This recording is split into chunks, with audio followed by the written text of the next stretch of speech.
E a gente começa por Brasília. A crise na Venezuela continua. A ONG Observatórios dos Direitos Humanos aponta que a repressão aos opositores do atual governo é brutal.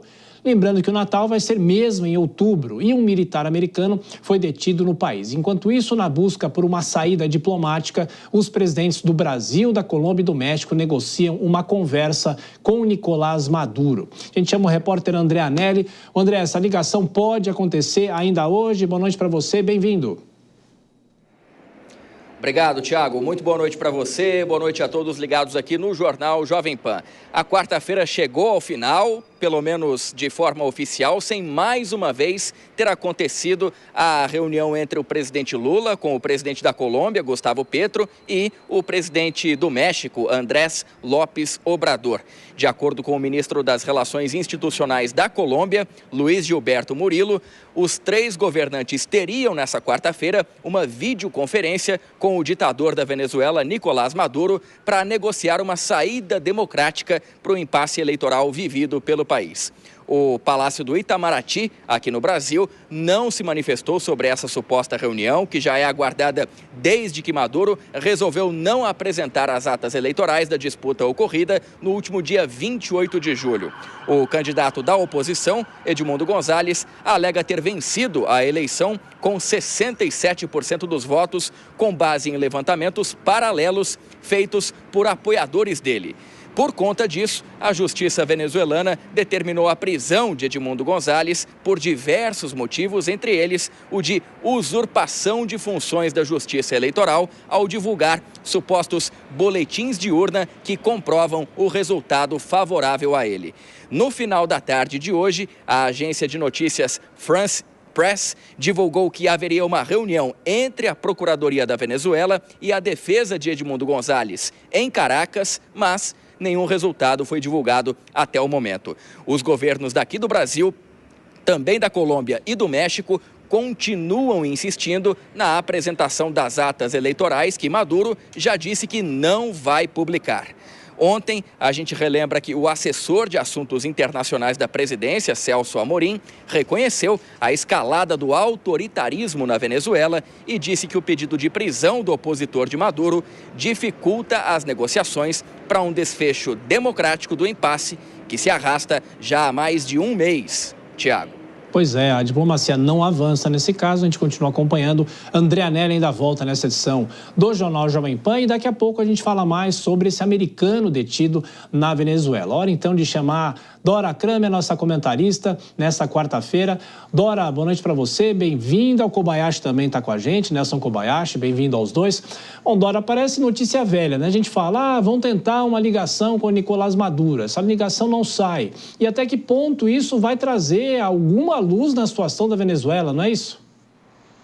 Essa é a questão. Boa noite, Thiago, boa noite, Kobayashi, boa noite a todos. Pois é, o que fazer agora? O que dizer? Porque essa ligação, como você disse, né? Primeiro era entre o presidente da Colômbia, o presidente Lula e o Maduro, agora tem o Obrador e não sai essa conversa, porque nada indica que o ditador esteja disposto a negociar qualquer saída. Ora, uma pessoa que muda a data de nascimento de Jesus Cristo faz qualquer coisa, tá certo? Então, ele não dá o menor sinal agora. Fato é que, com o aumento da repressão interna, aumenta também a pressão externa. Eu quero lembrar, trazer para a gente um exemplo de quanto foi importante, quando nós vivíamos um regime autoritário e que havia repressão pesada à oposição.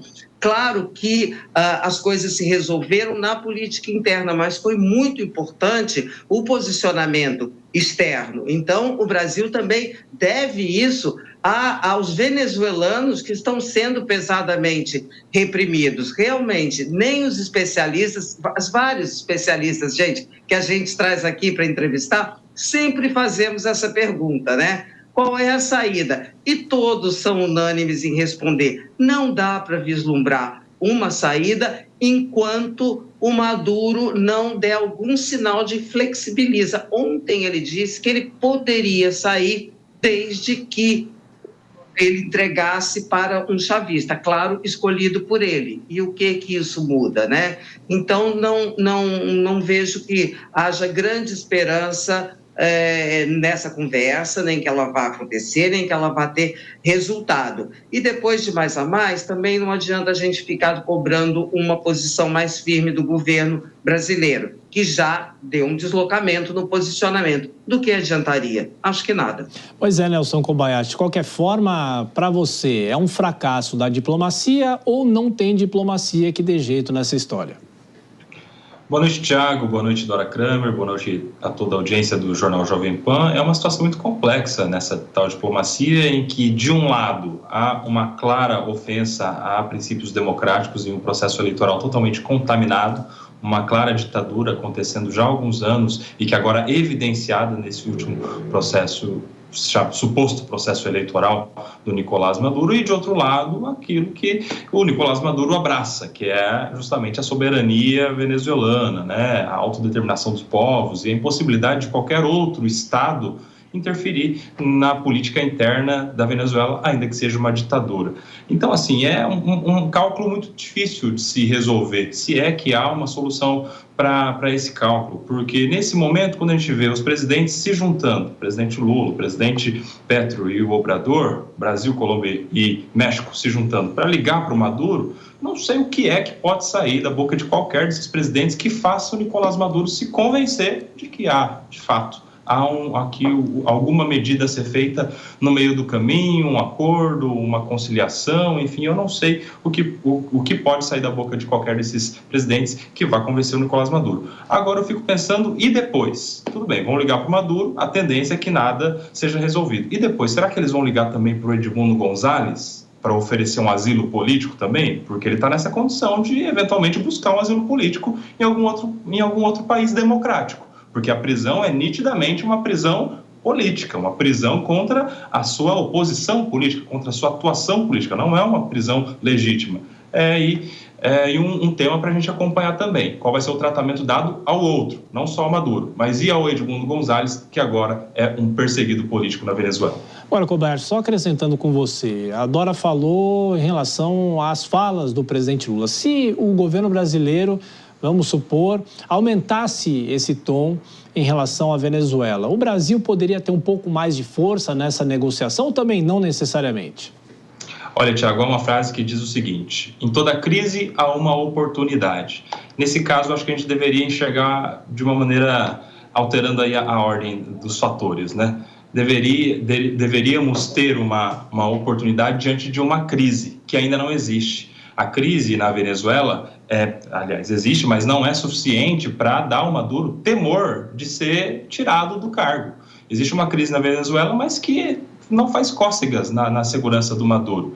Ele tem o judiciário, ele tem as Forças Armadas, ele tem as instituições todas. A partir da sua ditadura, saem ordens de prisões contra os seus opositores. Então, se essa crise crescesse contra o Maduro, com manifestações populares pacíficas, mas que pressionassem de alguma maneira e fossem engrossadas com discursos vindos de fora, de autoridades estrangeiras, como no caso poderia vir do Brasil, que é a maior potência aqui na América Latina e, né, aqui o país vizinho de maior relevância, talvez pudéssemos ter uma crise que gerasse a tal oportunidade para uma negociação. Nesse momento não há crise suficiente para isso.